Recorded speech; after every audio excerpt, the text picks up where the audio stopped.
My name is Ross, and I live in Ireland. This story takes place a few years ago, when I was between 12 and 13. Back then, I suffered from a bit of paranoia. It wasn't a diagnosed illness, but I was always very scared, especially because I insisted on watching scary videos all the time. At the time, my family and I lived in a different house than the one we live in now.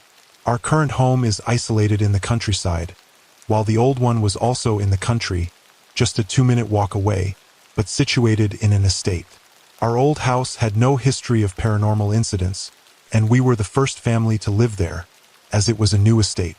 However, a friend of mine who lived a few houses down claimed the estate was built on the site of an old battle where many people died. I didn't believe her for 2 reasons.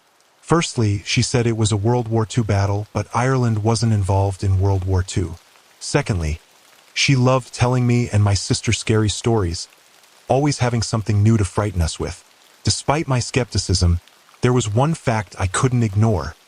The estate was situated beside a cemetery. And with that in mind, let's get to the main story. I was home alone in the middle of the day, hanging out in my room, watching some YouTube on my TV. It was nothing scary, probably just Minecraft, Farming Simulator, or some other video game that I was interested in. For some reason, I felt particularly scared that day. Because of this, I kept glancing towards my open door, which led into the hallway and towards the stairs that went up, perpendicular to my door. I kept worrying I might see someone sitting on one of the stairs, staring back at me. Eventually, I went over and closed the door, but not fully. It was still open at a slight angle, just enough to see any change of light through the crack where the hinges were. Every now and then, I would glance over and, just for a split second, see a flash of blackness, as if something was moving on the other side of the door. This went on for some time. I tried to ignore it, convincing myself that I was just being paranoid. Then I heard footsteps. My heart pounded as I froze, straining to hear. The footsteps were slow and deliberate, echoing through the silent house. Suddenly, the doorbell rang, and the footsteps stopped. I sprinted down the stairs so fast that I nearly knocked the door off its hinges when I flung it open. Standing outside were some of my sister's friends. They asked if she could come out to play. I told them she wasn't home, but that I would gladly join them. They agreed, and I went back into the house to put on my shoes, which luckily were in the hallway. When my mother and sister returned home later, I felt a wave of relief. I felt safer with others around and convinced myself that the footsteps I had heard were just my sister's friends arriving. But 2 things still bother me to this day. Firstly, the footsteps sounded like they were walking on wood, yet there was no wood by our front door, only carpet. Secondly, the footsteps seemed to come from my sister's room, which was in the attic directly above mine. Even now, thinking back on that day sends chills down my spine. I try to convince myself it was all in my head, but sometimes late at night I wonder if there really was something or someone there with me.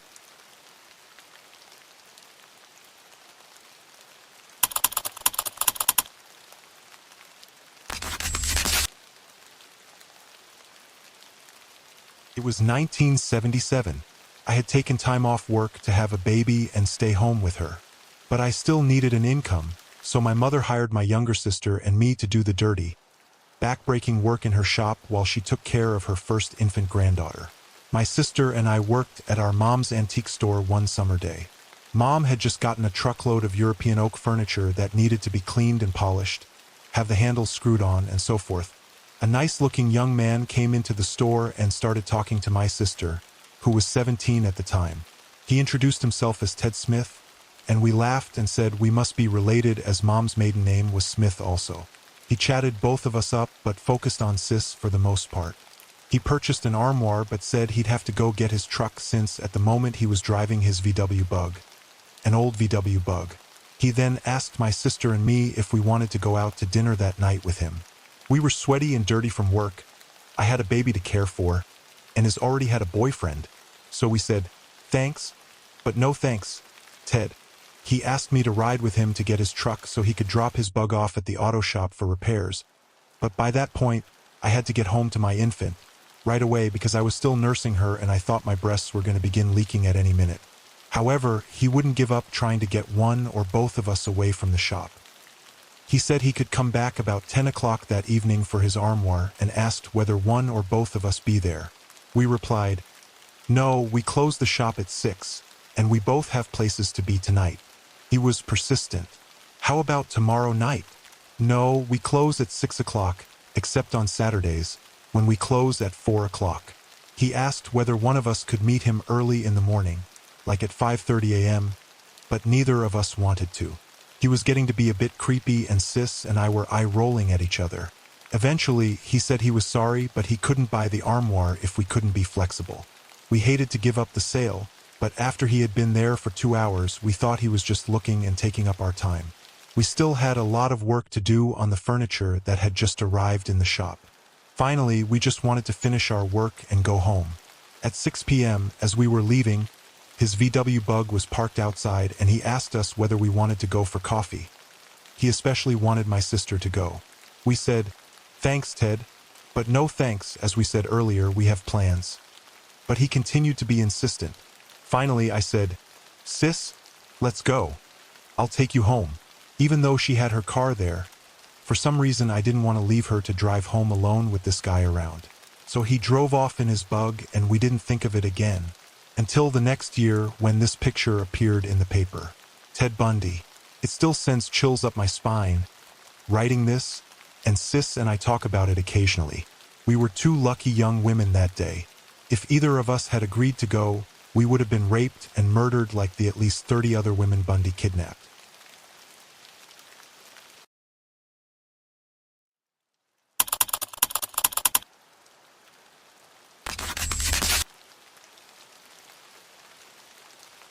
My little sister and I were home alone.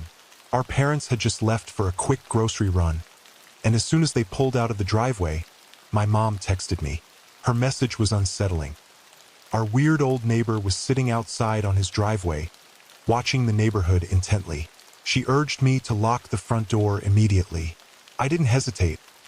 I locked the door and slipped my pocket knife into my pocket, just in case. We settled in the dimly lit living room, trying to distract ourselves with a show. The only light came from the TV screen, casting eerie shadows around the room. Suddenly, a loud knock shattered the silence. My heart leaped into my throat. I whispered to my sister to head to the basement and stay there until I came back. If I wasn't back in 30 minutes, she was to call the police and go to a neighbor's house. She nodded, eyes wide with fear, and hurried downstairs. Our front door had a small, frosted window, making it hard to see who was outside, but I could make out a tall figure. Fear gripped me as I opened the door slightly, just enough to see who it was. To my dread, it was our creepy neighbor. His eyes were wild, and he demanded that I come outside and follow him. I refused, but he insisted, saying he needed to talk to me since my parents weren't home. He began to walk away, expecting me to follow. I knew it was a bad idea, but curiosity and a strange sense of obligation made me step outside. I kept my hand on my pocket knife, ready for anything. He led me to his yard, which he was notoriously protective of. He bent down and pointed at some dead patches of grass, muttering about cats coming over and killing his lawn. I tried to explain that our cats never left the house, which was partly true. They only roamed in our backyard. But he wasn't listening. He was fixated on his theory. I glanced around nervously, half expecting something far worse. Finally, I managed to excuse myself and hurried back home, locking the door behind me. When my parents returned, I told them everything. They were furious and called the police, but there was little they could do. Our neighbor called the cops on us 3 more times, only to be told they couldn't help him. The strangest part? The cats he saw weren't even ours. They were strays. To this day, I can't shake the feeling that something far more sinister was afoot that night.